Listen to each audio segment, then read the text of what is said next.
من فيض مولانا الغفور قرآن رب العالمين جاء لنا نبراس نور فيه السعادة واليقين أسمى المعاني في السطور نسمو بها دنيا ودين نلقى الشفاعة في النشور بدلائل النور المبين في حفظه تحلو الأمور ما خاب من يرجو المعين نلقى الشفاعة في النشور بدلائل النور المبين بدلائل النور المبين.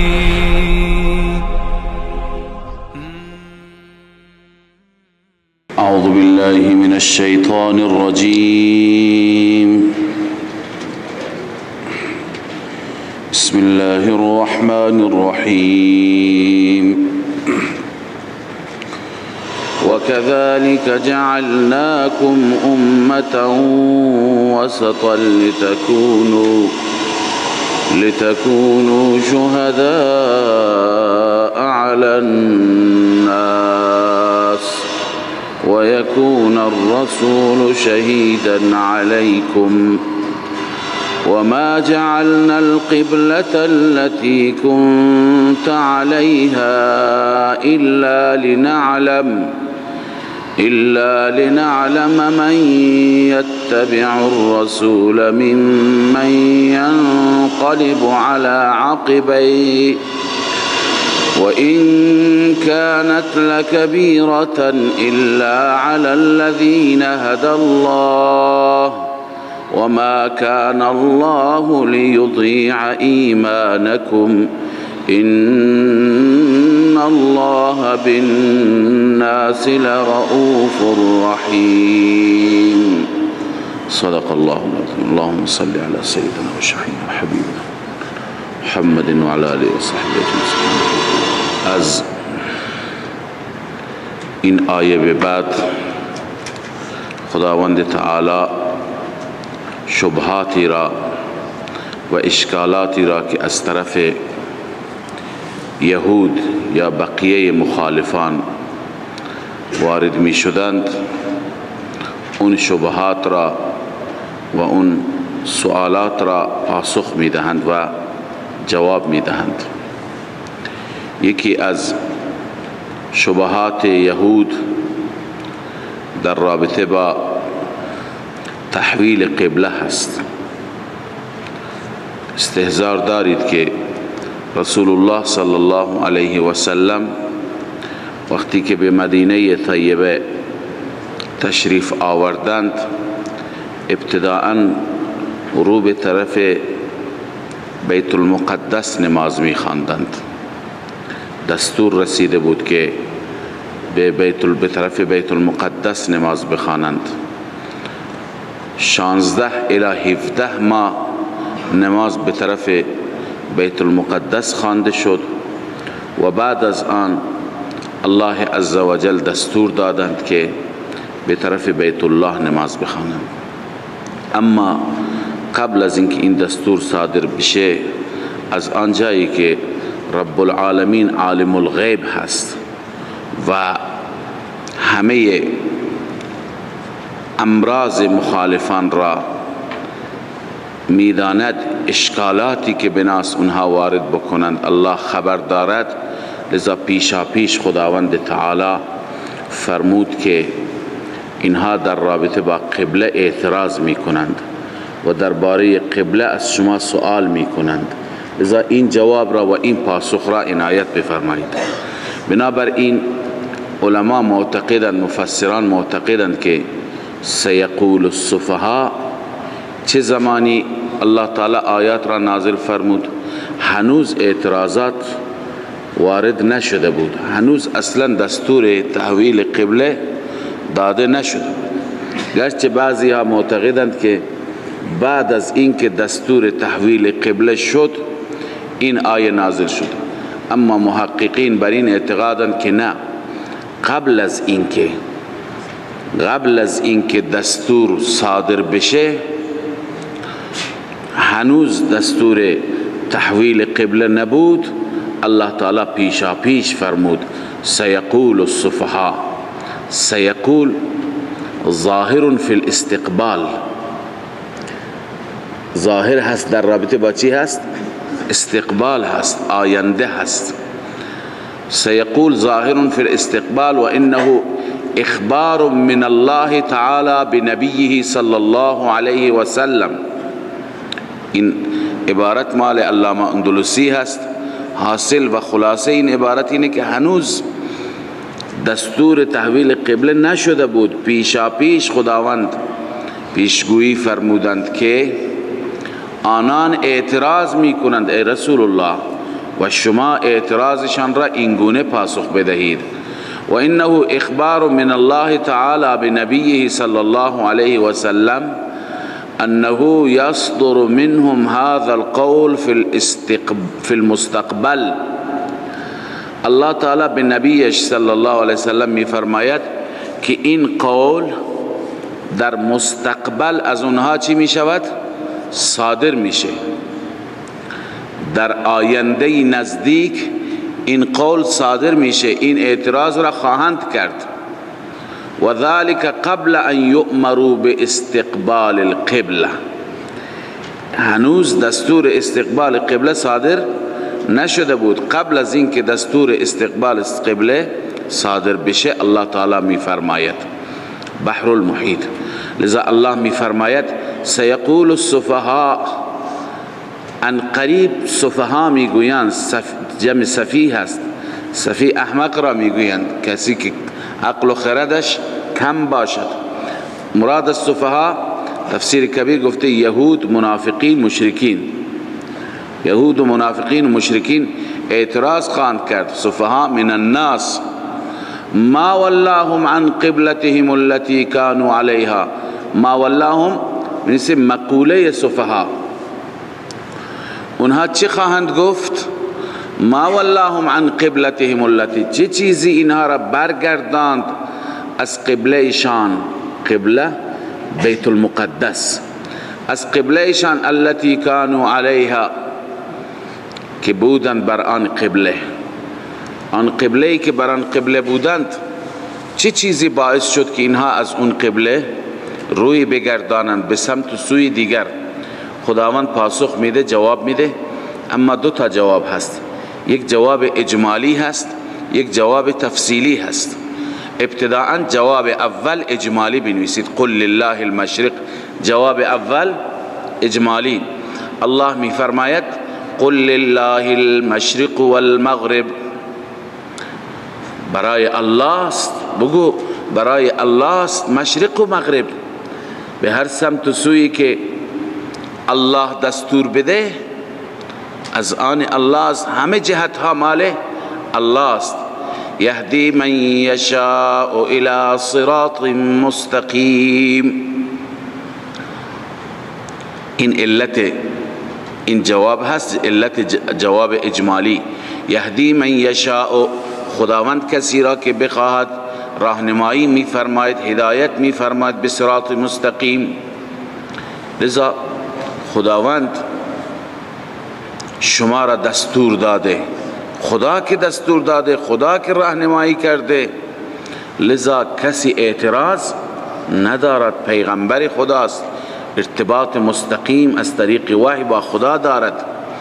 و کذالک جعلناکم. خب ببینید یهدی من یشاء الی صراط مستقیم کیه؟ امت رسول الله است، امت محمدی هست که خداوند او را به صراط مستقیم راهنمایی کرده.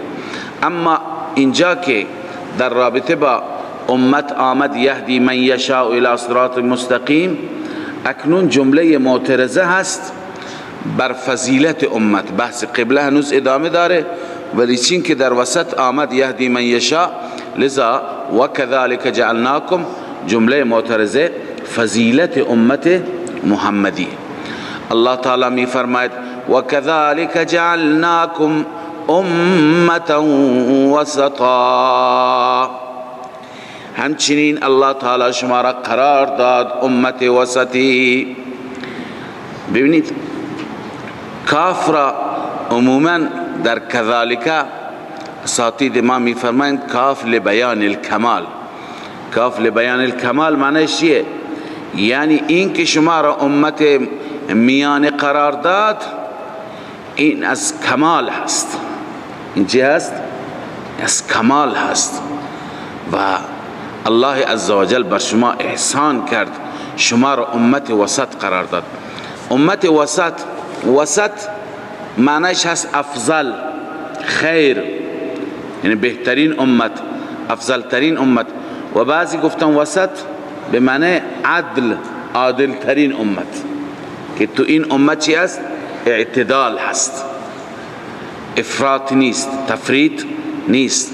لذا الله شما را که هدایت فرمود الی صراط مستقیم، چون شما را قرار داد امت معتدل، امت میانه، امت افضل و بهتر.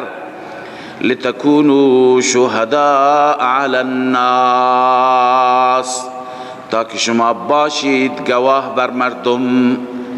و یکون الرسول علیکم شهیدا، و رسول باشد بر شما شهید، بر شما گواه.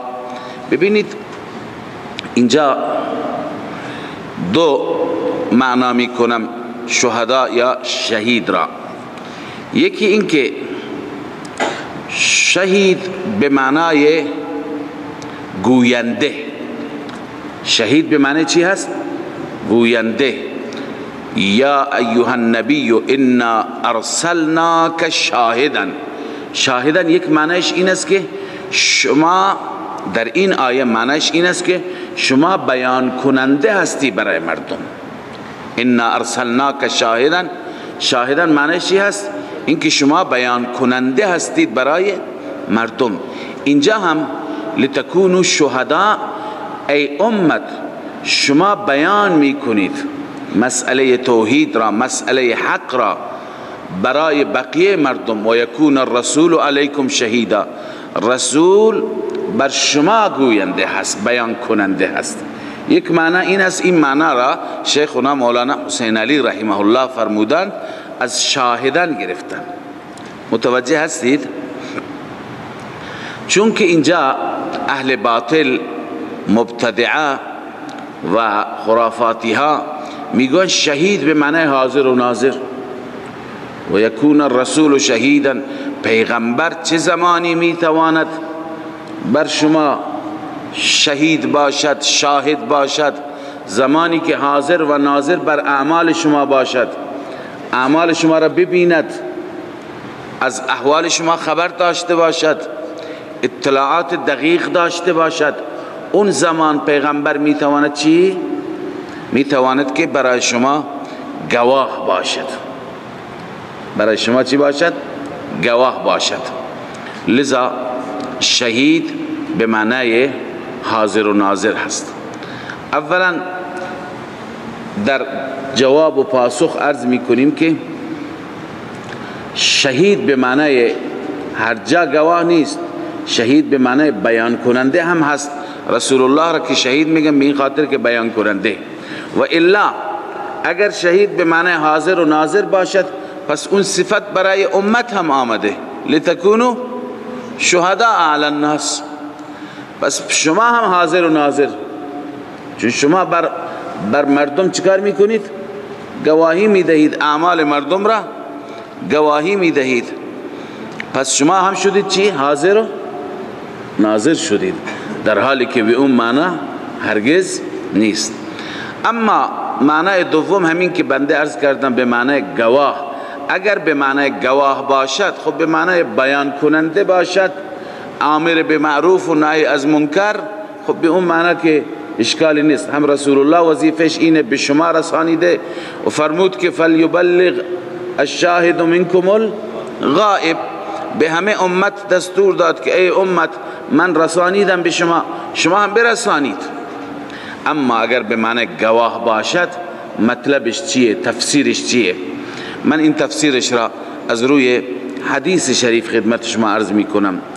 روایتی داریم که در می آید در صحیح بخاری هست غالبا، که در روز قیامت انبیاء خدا غیر از رسول الله صلی الله علیه وسلم با امتان خودشون جمع میشند و از امتی های خودشون شکایت میکنند: بار اله اینها به سخن ما گوش نکردند، به حرف ما توجه نکردند، تمرد کردند، شرک کردند، کفر را ادامه دادند.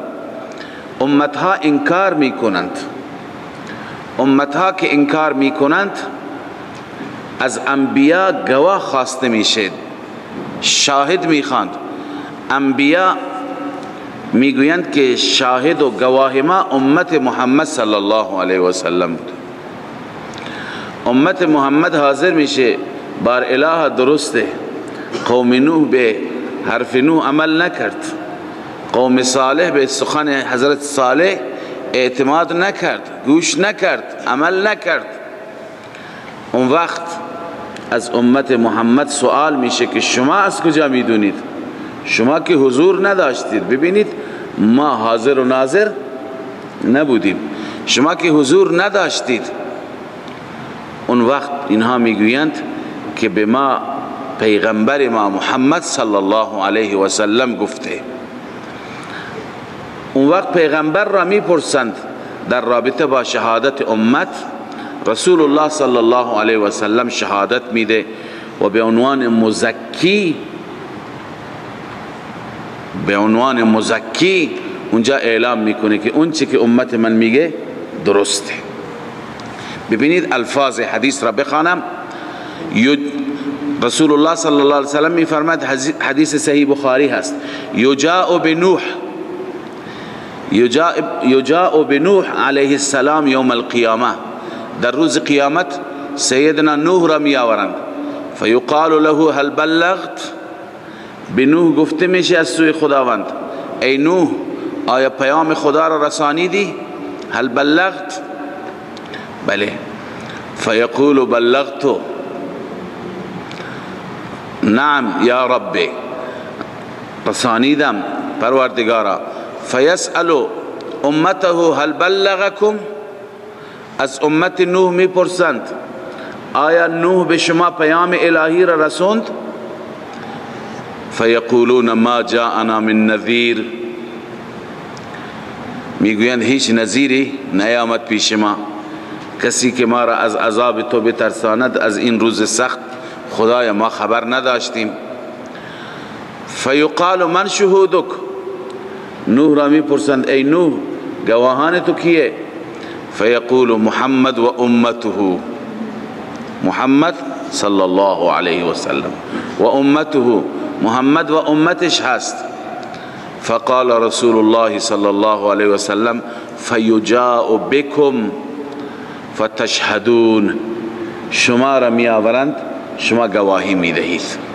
شما را می آورند، شما گواهی می دهید. صحیح بخاری. پس ببینید که شهید اگر به معنی گواه باشد، پس معنیش اینه: گواه بر امتهای دیگر، نه اینکه حاضر و ناظر، نه اینکه سمیع و بصیر. اون صفت خداوند عزوجل هست. علامه ابن جریر هم میگوید که لتكونوا شهداء على الناس، ای لتكون هذه الامه شهداء على الناس ان الرسل قد بلغتكم ويكون الرسول على هذه الامه شهيدا ان قد بلغ ما ارسل به. که من محمد به شما رسانیدم، من محمد به شما گفتم که بقیه رسول رسالت خودشون را چی کردند؟ انجام دادند. پس شهید به این معنی هست، شهید به معنی حاضر و ناظر نیست. پس الله می فرماید: وَكَذَلِكَ جَعَلْنَاكُمْ أُمَّةً وَسَطًا. ما شما را بهترین امت قرار دادیم، امت میانه قرار دادیم.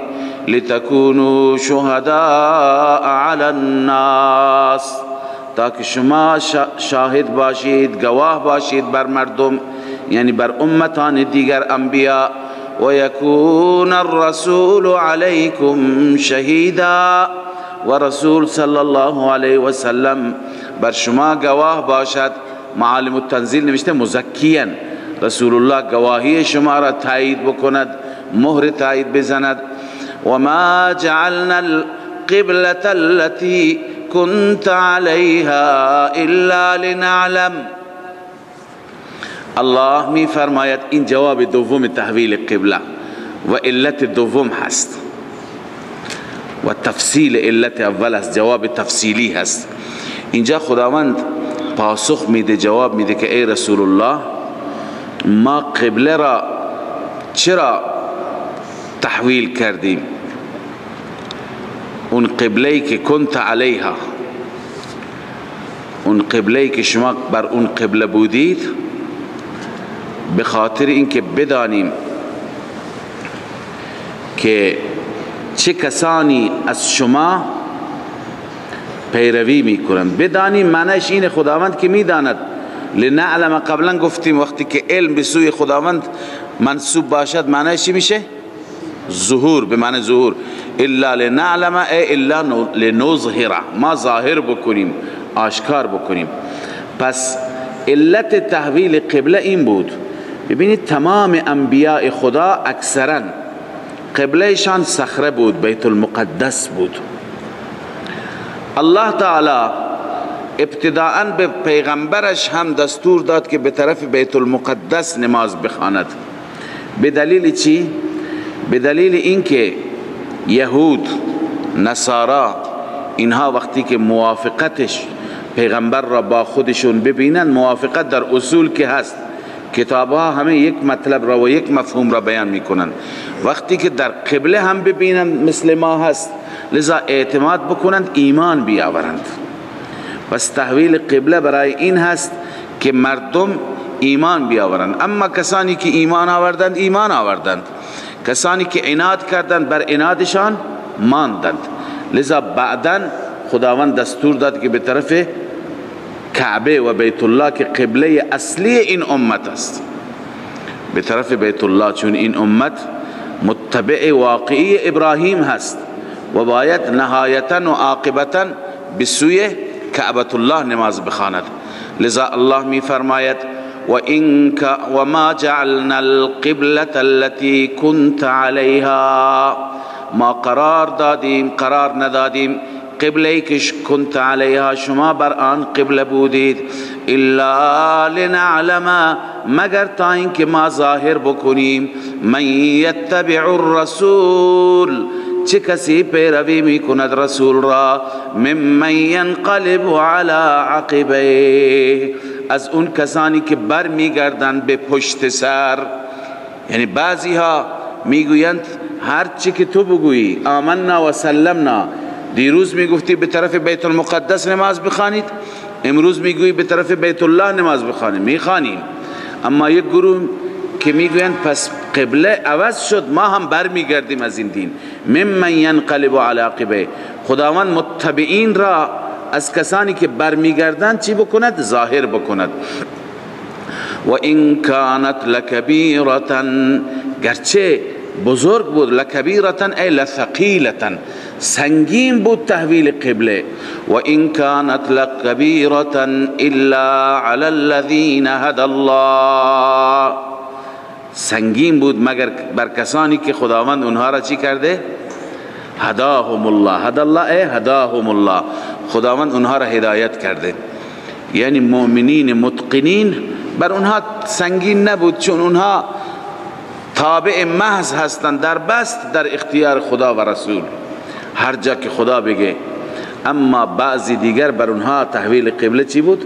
سنگین بود.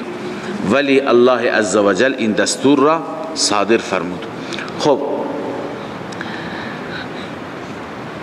کسانی که الان اینجا سوالی هست، و ما کان الله لیضیع ایمانکم، اون سوال را جواب میده.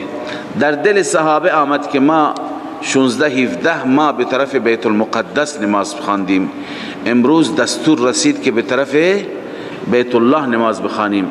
برادران ما، عزیزان ما که قبل از این درگذشتند، فوت کردند، رفتن به دیار باقی، اونها که این همه نماز خوندن، نماز اونها هم چی میشه؟ تکلیف نماز اونها آیا باطله؟ ضایع هست؟ قبول نیست؟ چون که به طرف قبله اصلی نبوده. الله می فرماید وما كان الله ليضيع ایمانکم، الله ضایع نمی فرماید ایمان شما را. ایمان اینجا به معنی صلات است، همه مفسران نوشتند ایمان به معنی چی هست؟ صلات است. خداوند نماز شما را ضایع نمی کند. اون هم به دستور خدا بوده، این هم به دستور خداست. علت چیه که خدا قبول میکنه هر چیز را از شما؟ ان الله بالناس لرؤوف الرحیم. بدون شک الله عزوجل نسبت به مردم رؤوف هست و مهربان هست.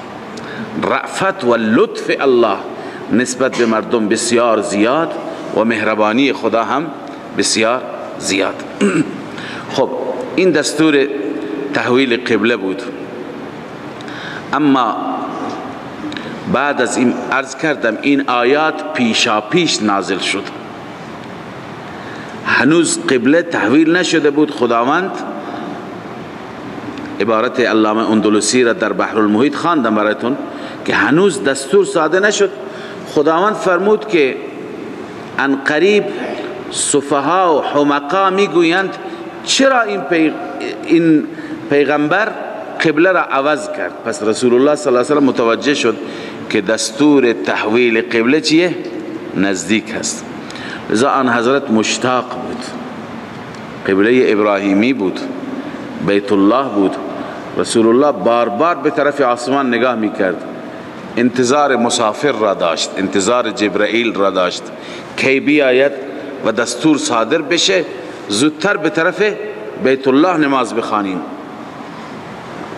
الله تعالی اون منظره را به تصویر می کشد. الله می فرماید قد نرى تقلب وجهك في السماء، به درستی ما می بینیم تقلب، گشتن چهرهت را به آسمان، بار بار نگاه کردنت را به آسمان. تقلب میگویند گاهی در ریگستان ریگ خیلی داغ باشد، مار وقتی که بر ریگ قرار دارد و بدنش میسوزد، این طرف اون طرف خودش را چکار میکند؟ میغلطاند. بیتاب هست از چی؟ از تابش خورشید، از گرمای ریگستان.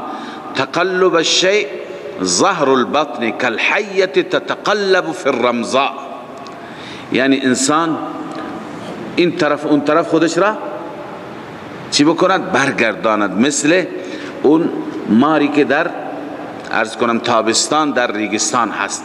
لذا رسول الله صلی الله علیه و سلم بیتاب بود، بیقرار بود. الله تعالی اون بیقراری را تعبیر می کند به تقلب. الله می فرماید قد نرى تقلب وجهك في السماء، بدرستی ما می بینیم تقلب وجهك، بار بار نگاه کردن چهره را به آسمان. لذا الله وعده میده، هنوز دستور صادر نشده. فلنولینک قبلة ترضاها، حتما ما برمیگردانیم شما را، چهره شما را، قبلة، به اون قبله‌ای که ترضاها، تو او را میپسندی، دوستش داری. اینجا وعده تحویل است. فلنولینک بنویسید وعده تحویل. فول وجهک ایفای وعده.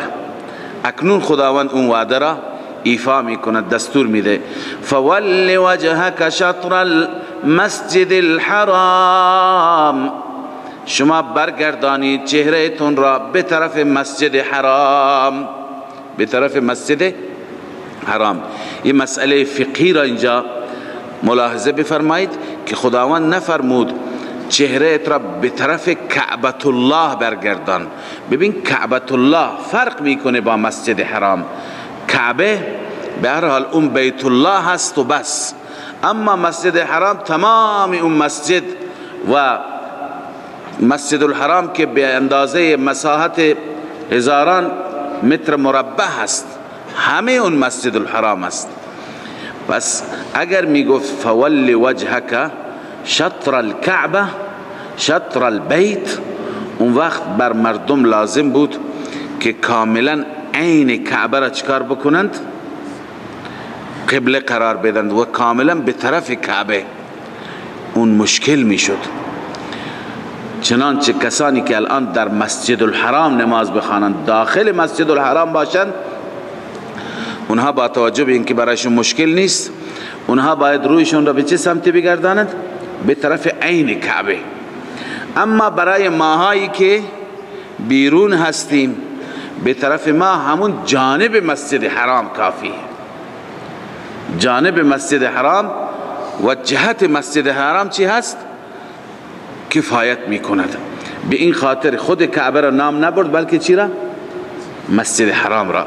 الله می فرماید فول وجهک شطر المسجد الحرام، شما چهرهت را برگردان به طرف مسجد حرام.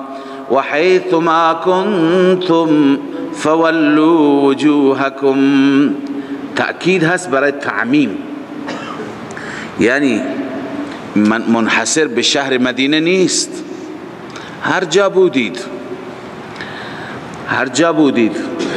و همچنین دستور مخصوص رسول الله نیست، شما امت را هم شامل میشه.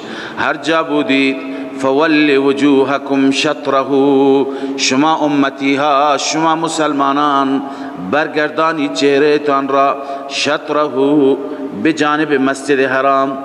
برای اعتراضات و به طرف اعتراضات یهود توجه هم نکنید. رب العالمین می فرماید و ان الذین اوتوا الکتاب، به درستی که کسانی که داده شدن کتاب، لیعلمون انه الحق من ربهم، آنها یقین دارند، آنها میدانند که این تحویل قبله حق است از جانب رب شما، از جانب ربشان. و ما الله بغافل عما یعملون، نیست رب العالمین غافل از آنچه که آنها عمل میکنند. چی میکنند؟ من کتمان الحق بنویس، من کتمان الحق، این که حق را کتمان میکنند خدا غافل نیست، اونها میدونن. ببینید مفسران بزرگوار نوشتند که اهل کتاب میدانستند خداوند به اونها گفته بود در کتابهایشان، در تورات، در انجیل، که نبی خاتم و پیامبر خاتم وقتی که مبعوث بشه به هر دو قبله، به طرف هر دو قبله نماز میخواند.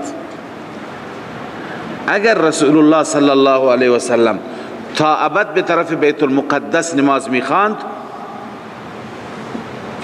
اون وقت اونها اعتراض میکردن، میگفتند که چی؟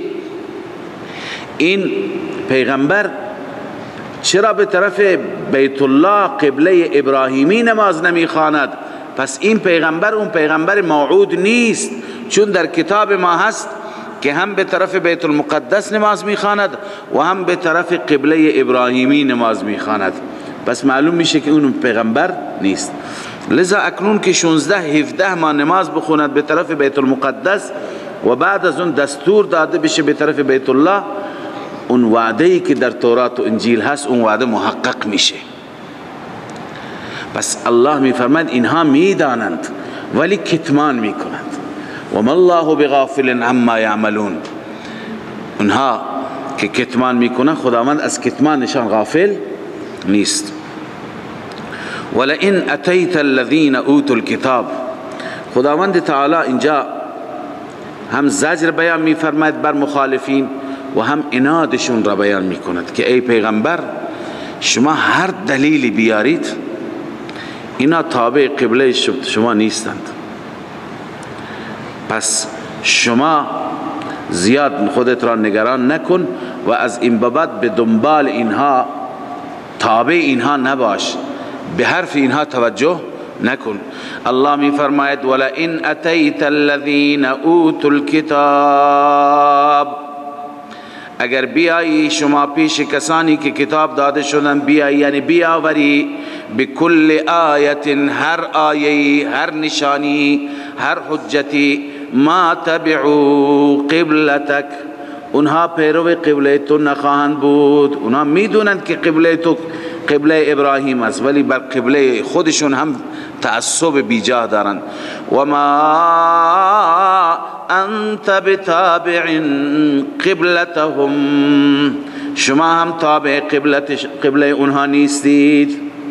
شما هم تابع قبله اونها نیستی. از این به بعد شما هم به طرف اون بیت المقدس نماز نخون. و ما بعضهم بتابع قبلة بعض، بعضشان هم تابع قبلت بعض نیستند. همه اونها با هم هماهنگ هم نیستند. یهود به طرف بیت المقدس، مسیحیان به طرف زادگاه عیسی علیه السلام. لذا شما از ربت اطاعت کن، از اونها و از خواهشات اونها و از آراء کج اونها و منحرف اونها. دیروز اهواء را تفسیر کردیم که اهواءهم آراءهم المنحرفه الزائغه، آراء منحرف و کج کوج اونها اتباع نکن. ولئن اتبعت اهواءهم من بعد ما جاءك من العلم، اگر پیروی کردی از خواهشات اونها، از آراء کج اونها، منحرف اونها، بعد از اینکه علم پیش شما آمد، انک اذا لمن الظالمین، به درستی که شما در این هنگام از ظالمین خواهی بود. از ظالمین ای الدافعین الباطل مکان الحق، شما باطل را قرار دادید به جای حق. این ظلم هست، پس پیروی نکن، اصلا گوش نکن. الذين آتيناهم الكتاب يعرفونه، خداوند میفرماید اونها خوب میشناسند. الذين آتيناهم الكتاب، کسانی که ما به آنها کتاب دادیم. یعرفونه، میشناسند پیغمبر را. کما یعرفون ابناءهم، همان گونه که میشناسند فرزندان خودشون را. ببینید این تفسیر که عرض کردم، عامه مفسران همین تفسیر را کردند که ای پیغمبر، اونها میدانند شما به حق هستید، میدانند شما پیامبر خدا هستید. الذين آتیناهم الكتاب، کسانی که ما بهشون کتاب دادیم. یعرفونه، مرجع ضمیر یعرفونه کجاست؟ رسول الله صلی الله علیه وسلم. اونها رسول الله را میشناسند. کما یعرفون ابناءهم، چنانچه میشناسند فرزندان خودشون را. و روایتی هم هست از عبدالله ابن سلام، عالم یهودی که مسلمان شد. عبدالله ابن سلام میگوید که اگر در میان 50 تا بچه من باشد، چطور من میشناسم که اون بچه من هست؟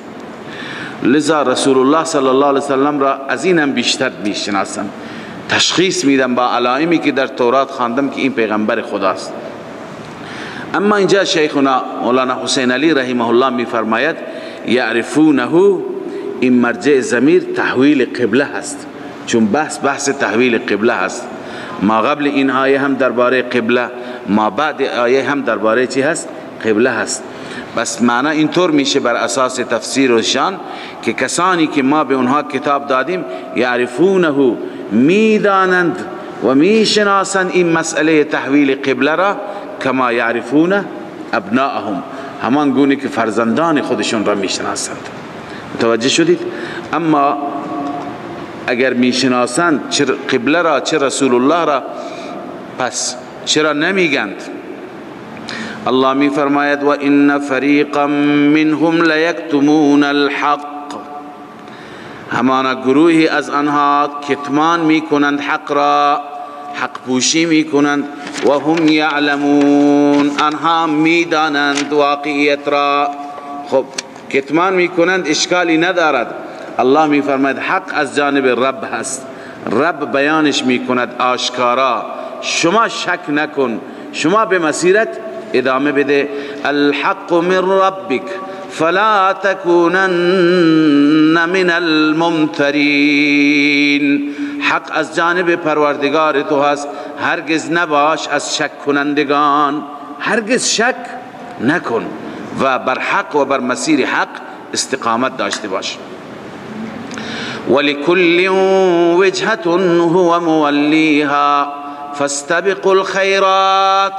خب بعد از اینکه الله عزوجل در رابطه با یهود و اینکه یهود علم دارند به صداقت رسول الله یا به حقیقت قبله، اکنون الله تعالی حکمت تحویل قبله را بیان می فرماید که این که قبله تحویل بشه، شما یک قبله مستقلی داشته باشید، این طبیعیه، این بدیهیه. شما یک امت مستقلی هستید، لازم نیست که شما حتما از قبله اونها چی بکنید؟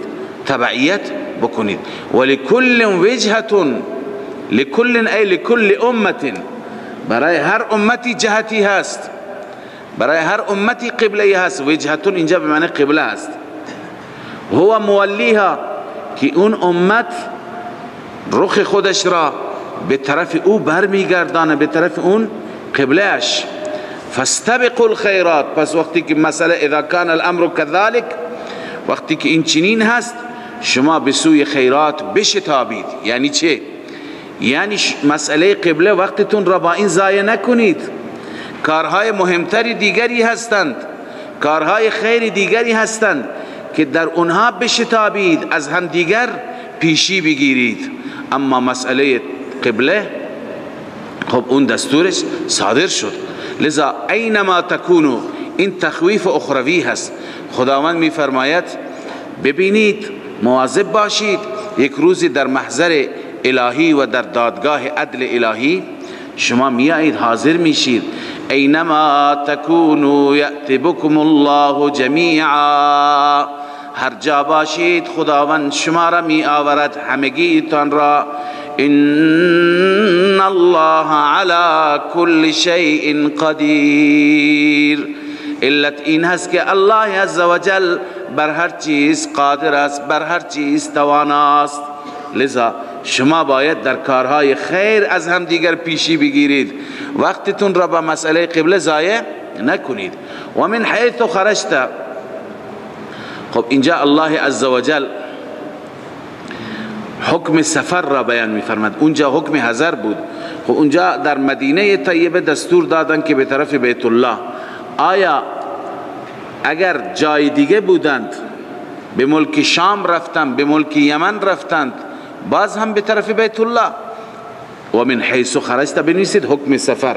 الله می‌فرماید و من حیث خرجت فول وجهک،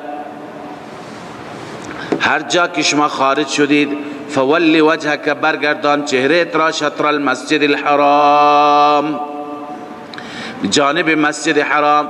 و انه للحق من ربک، بدرستی که این حکمی که خداوند دستور میده، للحق من ربک، حق هست از جانب رب، این حکم تحویل قبله به طرف بیت الله. وما الله بغافل عما تعملون، نیست الله غافل از اعمال شما، از عمل کرده شما. الله میدانه شما چی میکنید. و من حیث خرجت، باز هم تکرار. چرا تکرار؟ چون که اینجا تحویل امت را عطف میفرماید بر تحویل رسول الله، به این خاطر به خاطر امت دوباره ذکر میشه. و من حیث خرجت فول وجهک شطر المسجد الحرام، هر جا خارج شدی ای رسول الله، برگردان چهرهت را، رخت را به طرف مسجد حرام. و شما امتی ها، و حیث ما کنتم فولوا وجوهکم شطرا، هر جا شما بودید برگردانی چهرهایتون را، شطره به طرف مسجد حرام. چرا؟ این علت برای چی هست؟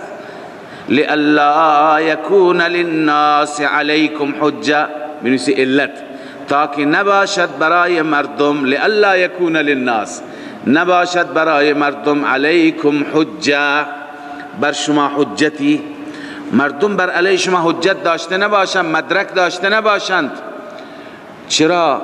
چون که عرض کردم در توراتشان بود که آخر الامر قبله چی میشه؟ تحویل میشه. عنایت بفرمایید، علامه آلوسی اینجا نوشته المنعوت فی التورات، اون صفتی که در تورات بود، قبلته الکعبه، اینجور حجت میگرفتند که در تورات آمده که قبله این پیغمبر الکعبه هست، لا الصخره، نه صخره، نه بیت المقدس. و هذا النبی یصلی الی الصخره، اما این پیغمبر به صخره نماز میخواند. فلا یکون النبی الموعود، پس این نبی موعود نیست. اگر شما تحویل قبله نمی کردید این اعتراضات بر شما چی میشد؟ وارد میشد. پس الله می فرماید لئلا یکون للناس علیکم حجه، تا که نباشد برای مردم بر علیه شما حجتی نباشد. مردم مراد از مردم یهودیان هستند. الا الذين ظلموا، اینجا این استثناء منقطع هست. الله می فرماید لکن کسانی که ظلم کردن اونها اعتراضشون را دارند. ببینید بعضی ها مریضند، مریضی دارن، به هر صورت باید اعتراض بکنند. راست بری هم اعتراض میکنند، کج بری هم اعتراض میکنند. اگر شما به طرف بیت المقدس نماز میخواندید هم اعتراض میکردند، الان که به طرف بیت الله میخوانی هم اعتراض میکنند. الان هم هستن مریضانی که انسان به هر صورتی عمل بکند اعتراض خودشون را خواهند داشت. الان یک گروهی از یهودی ها بقیه که دهنشون بسته شد نتونستن اعتراض بکنن، چون که تحویل قبله حسب پیشگویی تورات انجام گرفت.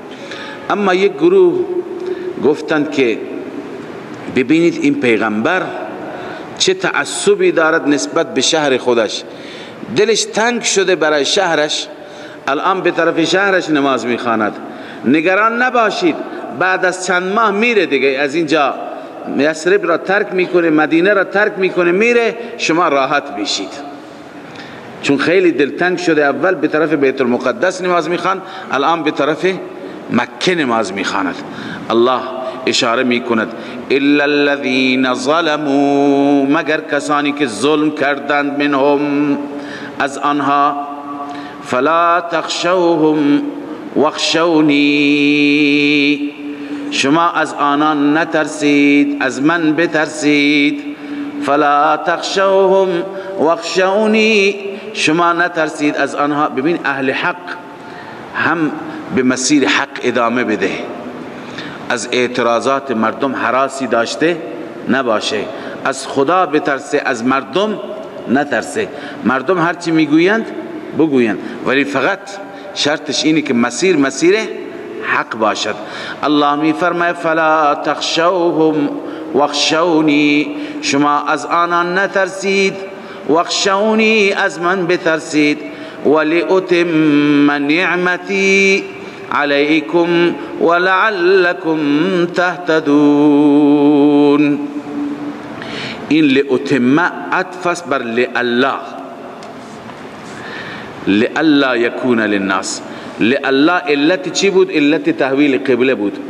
خداوند فرمود ای پیغمبر جهتت را به طرف قبله بگردان، لئلا یکون للناس علیکم حجه، تا که مردم بر شما حجتی داشته نباشند، بر علیه شما مدرکی داشته نباشند. ولی اتم، علت دیگر، تا اینکه نعمت من بر شما تکمیل بشه. تکمیل نعمت در چی بود؟ در جهت بیت الله بود، در استقبال به کعبت الله بود. لذا الله می فرماید ولی اتم، تا که تمام کنم بر شما نعمتم را، نعمتی علیکم بر شما، ولعلکم تهتدون، تا که شما هدایت یافته بشید، بیایید بر مسیر هدایت. کما ارسلنا فیکم رسولا منکم، این مفعول مطلق لأتم هست، اصل صفت است برای مفعول مطلق. لأتم اتماما کما ارسلنا فیکم، یا اتماما کنعمت ارسال الرسول فیکم، تا اینکه ای امت، آخرین خطاب به امت بود، و حیث ما کنتم فولوا وجوهکم شطره، ای امت مردم بر علیه شما حجتی داشته نباشند و همچنین من خدا نعمت خودم را بر شما تکمیل کرده باشم، مثل اون نعمت ارسال رسول. ببین خدا خیلی نعمت و انعام داره بر ما. یکی از نعمتهایش تحویل قبله هست. به ما دستور داد که به بیت الله نماز بخوانیم موازی کعبه الله. یکی دیگر از نعمتهایش چی هست؟ چنان پیغمبر مهربانی برای ما فرستاده. پس کما ارسلنا صفت است برای مفعول مطلق اتمه، لاتم اتماما کنعمت ارسال الرسول فیکم، من نعمتم را تکمیل بکنم مثل نعمت اتمام رسول. لذا الله می فرماید کما ارسلنا فیکم رسولا، همان گونه که ما فرستادیم در میان شما رسولی منکم، از شما، منکم بنویسید دلیل بشریت رسول یا بشریت رسول. این رسول فرشته ای نیست، منکم از شما بشر انسان. اما صفات رسول، اینجا الله عزوجل 5 صفت برای رسول بیان کرده که 5 وظیفه هستند، 5 تا مسئولیت پیغمبر هستند. 1 یتلو علیکم آیاتنا، آیات ما را بر شما تلاوت می کند، آیات ما را بر شما تلاوت می کند. 2 و یزکیکم، شما را تزکیه می کند، شما را پاک می کند، شما را از ناملائمات، نابرابری ها شما را چی می کند؟ تزکیه می کند. 3 و یعلمکم الکتاب، شما را کتاب تعلیم میده. اول تلاوت هست، اینجا تعلیم هست، یعنی مفاهیم کتاب را، مسائل کتاب را، مراد کتاب الله را برای شما چی می کند؟ بیان می کند. والحکمه، و همچنین حکمت قبلا خواندیم یعنی چی؟ سنت، یعنی تشریح کتاب الله، تفسیر کتاب الله به وسیله چی هست؟ سنت رسول الله. و 5 و یعلمکم ما لم تکونوا تعلمون، تمام دین را به شما آموزش میده. و یعلمکم، تعلیم میده شما را، ما لم تکونوا تعلمون، آنچه که شما نمیدانستید. ببینید این آیه قبلا هم شما خواندید، اما اونجا خواندید و یعلمکم الکتاب والحکمت و یزکیکم، تزکیه بعد از تعلیم آمد، اینجا تزکیه قبل از تعلیم آمد. تزکیه یعنی اصلاح، یعنی انسان از نابرابری ها، از گناه، از معاصی شستشو بشه، دست بکشه، خودش را اصلاح بکند. لذا آیا تزکیه مقدم است یا علم؟ ببینید این ترتیب و تقدیم کیف متفق نیست، یعنی همینطور اونجا اون مقدم شده اینجا این مقدم شده، نخیر. بلکه الله عزوجل یکی از دلایل این است که الله تعالی اهمیت را بیان می‌فرماید که هم علم خیلی مهم است، هم تزکیه خیلی مهم است. علم جای علم مهمتر است در جای چی؟ تزکیه. اولا یکی از دوستان سوالی هم نوشته بود که آیا از این تزکیه و یزکیکم میتونیم تصوف را ثابت بکنیم؟ اگر تصوف صحیحی باشد، که متاسفانه تصوف را بدنام کرده، تصوف غلط. خیلی از افراد هستن به نام تصوف چی میکنن؟ سوء استفاده میکنن. اگر تصوف صحیحی باشد، این عین دین هست. چون که تصوف یعنی چه؟ تصوف یعنی تزکیه، یعنی اصلاح، یعنی از گناه دوری کردن، یعنی به شریعت پایبند بودن، یعنی به ذکر و به یاد خدا و به تلاوت قرآن، به شب و به نوافل و مستحبات و فرائض و واجبات پایبند بودن. این عین دین هست، عین مطلوب رسول الله صلی الله علیه و سلم هست. پس یک جا علم مقدم است، یک جا تزکیه مقدم است، یعنی اینها اهمیتشون برابره. و بلکه من عرض می کنم برابر حتی نیست، تزکیه مقدم تر است. چرا؟ چون این آیه 4 جای قرآن مجید آمده، در یک جا یعلمکم الکتاب، اینجا علم مقدم است، در بقیه جا 3 جای دیگه تزکیه مقدم است. 3 جای دیگه چی؟ تزکیه مقدم هست. امام مالک رحمه الله می فرماید من 20 سال در خدمت استادم ربیعة الرأی بودم، 2 سال علم یاد گرفتم، 18 سال من تربیت شدم و تربیت یاد گرفتم. لذا علماء ما، قدما و سلف صالح ما خیلی به تزکیه و تربیت اهمیت میدادن، ولی متاسفانه امروز اهمیتی نیست. پس ببینید رسول الله صلی الله علیه و سلم آمده که شما را تزکیه بکند، پاک بگرداند. از چی؟ ببینید از بزرگترین گناه شروع میشه. اول تزکیه از شرک است، از شرک شما را پاک بگرداند، از کفر و نفاق شما را پاک بگرداند، از کبائر شما را پاک بگرداند، هلم مجرا تا صغائر، از همه ناملائمات و نابرابری ها شما را چی بکند؟ پاک بگرداند. پس اهمیت تزکیه در قرآن مجید بیشتر آمده حتی از علم. ولی خب معنیش این نیست که تزکیه بدون علم باشد. ببینید هر 4 جا اینها با هم آمدند. معنیش اینه که تزکیه بدون علم ناقص است و علم بدون تزکیه هم چی هست؟ ناقص است. علم اگر باشد همراه با تربیت باید باشد، همراه با اصلاح نفس باید باشد. و اگر تزکیه هم باشد تنها بدون علم انسان را به همین تزکیه که عرض کردم، تزکیه‌ای که مردم را منحرف کرده میکشاند. اکثر کسانی که در تزکیه به انحراف رفتن علتش بی علمی هست، جهل هست، نادانی هست. پس همراه با تزکیه هم باید چی باشد؟ علم باشد. خیلی ها هستن میگن که علم طریقت فرق میکنه با علم شریعت. الا از یعلمکم، اگر ما بگیم علم شریعت ثابته، از یزکیکم علم طریقت، ولی اینها هیچ فرقی با هم ندارند، متمم و مکمل هم دیگه هستند. هیچ جایی نیست که طریقه باشه بدون شریعت، نخیر.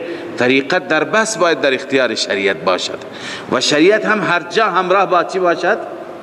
طریقت باشد.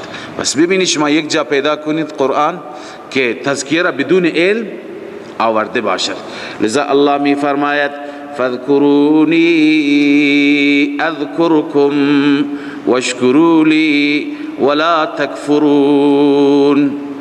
پس وقتی که خداوند این همه نعمت و احسان بر شما دارد، تحویل قبله، رسول مهربان، که رسول مهربان با چه برنامه‌های زیبا 5 صفت برای رسول بیان شد، اکنون 5 وظیفه و 5 مسئولیت برای شما امت چی میشه؟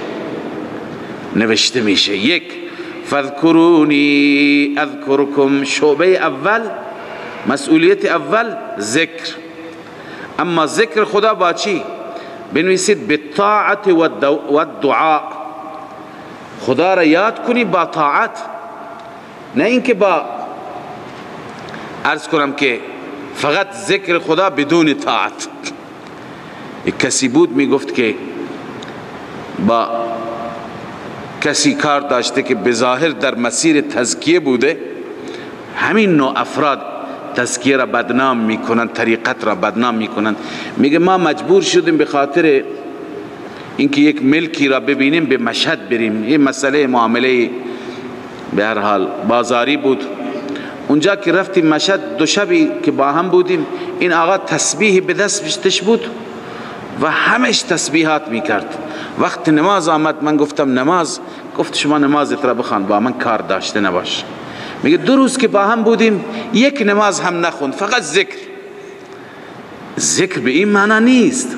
فاذکرونی بالطاعت و الدعاء، شما مرا یاد بکنید با طاعت و دعا. نماز خودش بزرگترین ذکر هست. در نماز هم تسبیح هست، هم قرائت قرآن هست، هم دعا هست، هم نیایش هست.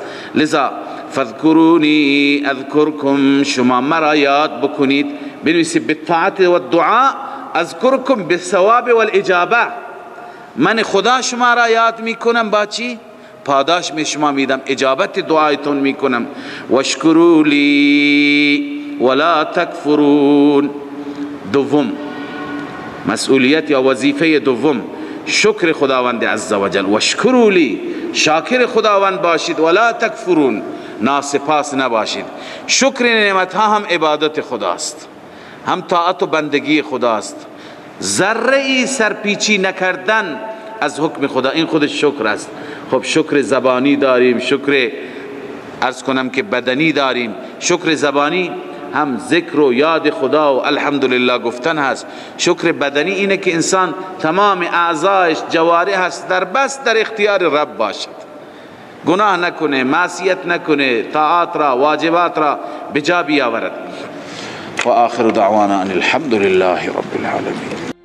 من فيض مولانا الغفور قرآن رب العالمين جاء لنا نبراس نور فيه السعادة واليقين أسمى المعاني في السطور نسمو بها دنيا ودين نلقى الشفاعة في النشور بدلائل النور المبين في حفظه تحلو الأمور ما خاب من يرجو المعين نلقى الشفاعة في النشور بدلائل النور المبين بدلائل النور المبين.